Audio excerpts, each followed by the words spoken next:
So right now, a huge thing in the news has just been the sales of NFTs, non-fungible tokens. In the way it's always formatted is there will be a celebrity's name and then a huge string of zeros with some kind of number attached. Something to do with ownership changing hands. So-and-so's NFT is now not theirs, and they have this money. So it looks really cool, and we see this in the news, and that's awesome. We hear about people that we know about, and all of a sudden there's a new acronym going on. So NFTs are non-fungible tokens. They're an object of code that continually and permanently updates changes in ownership in something called a blockchain. It's just a list of locations that it has been in. From one of my sources, CoinDesk, Turanian said other creators are free to create their own versions, and perhaps two or more provenances could exist side by side. In fact, if he is to be believed, everything will become an NFT in the not-too-distant future and be attributed to its rightful owner. This symbolizes infinite potential and promise of riches, but like just about every bubble, it contains deceptive and misleading practices.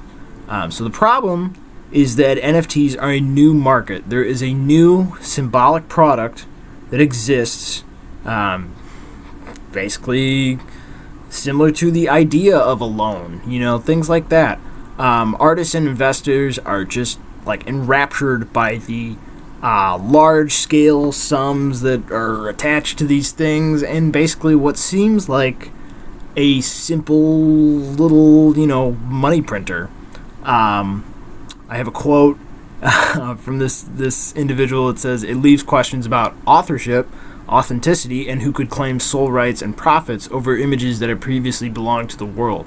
So it's a developing style of ownership as well. Regulation is not a thing right now.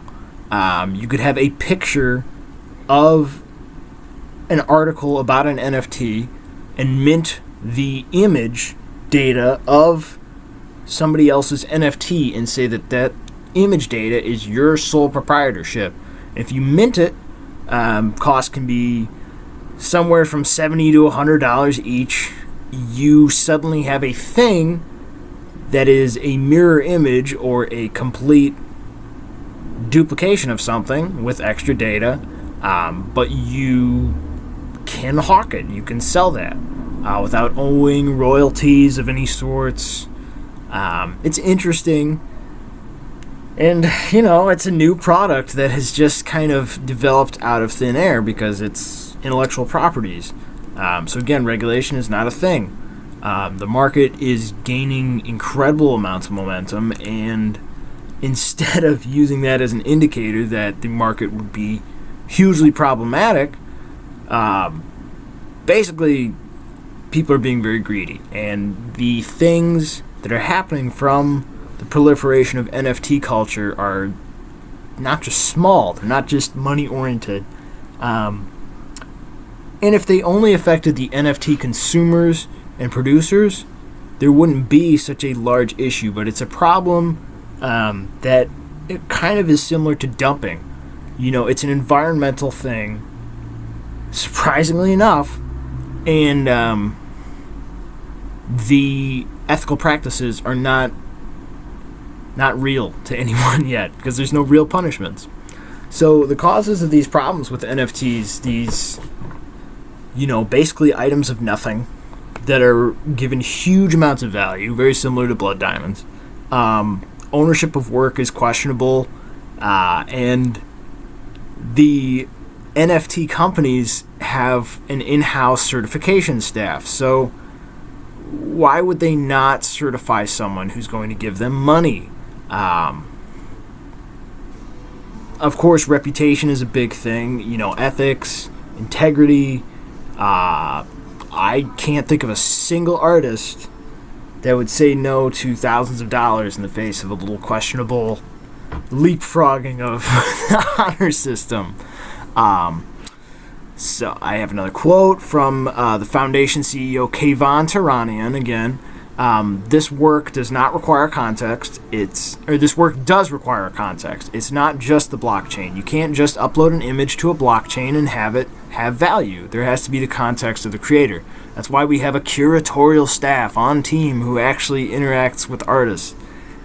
This means that ownership is based on that artist's reputation, and it also means that in-house, they don't have a lot of incentive to put obstacles in the way of these people. Really successful NFT artist Rips said, "It's my word, not foundation. I'm claiming ownership. I know I created that meme template, and like any other claim, how can you prove you own a house? How do you prove you ate dinner last night? It's a stupid question. It's not a world that exists with threat of judicial action, and I am not sure if a predatory company could exist in a fashion that wouldn't have predatory practices all through its ranks. Employee, human relations, things like that."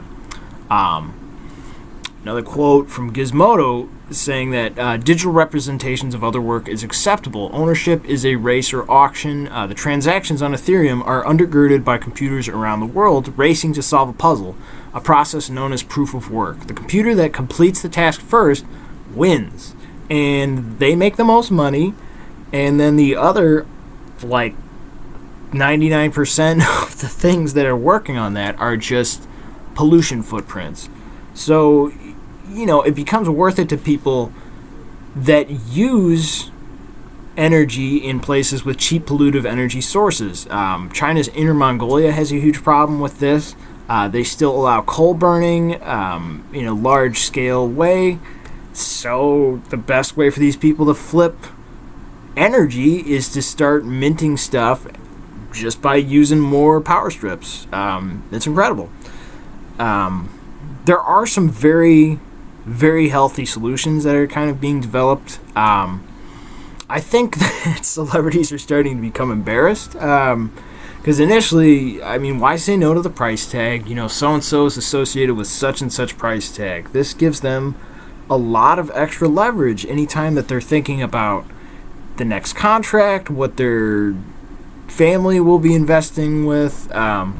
So, if your job is your name and your lifestyle is your name and you're a brand, yes, you want to see your name right next to such and such amount of zeros. Now, it's not fashionable yet for these celebrities to be super duper embarrassed and disgusted with themselves. It will be. But the measures that are starting to happen are kind of exciting. There is a crowdsourced green bounty. A green NFT bounty has been put up for both decarbonizing the process and raising awareness. It was started by Art Gnome founder Jason Bailey and has received donations totaling more than $16,000. This is from Earther. I think that there should be some community guidelines that are not spelled out. Just basically, infomercial stuff should be commented on gently, but firmly. Also, there's these very, very wonderful people that are trying to turn NFTs into a carbon negative process to make them expensive enough to produce so that they offset the things that have happened in the past before NFTs even existed. So if that's something that these analysts can figure out how to do, then that makes a case for NFTs to turn from a wonderful idea that rapidly was abused and used to justify destruction of resources for future generations.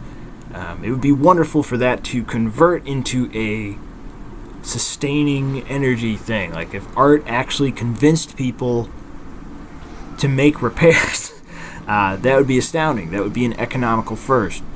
So, the NFT market is fascinating. It has a lot of similarities to bubbles that have happened in the past. And it seems like we've learned some things, but not very much. So, usually problems are highlighted with new innovations, and I think the most important thing is that people are not trying to get rich registering things for hundreds of dollars in order to make tens.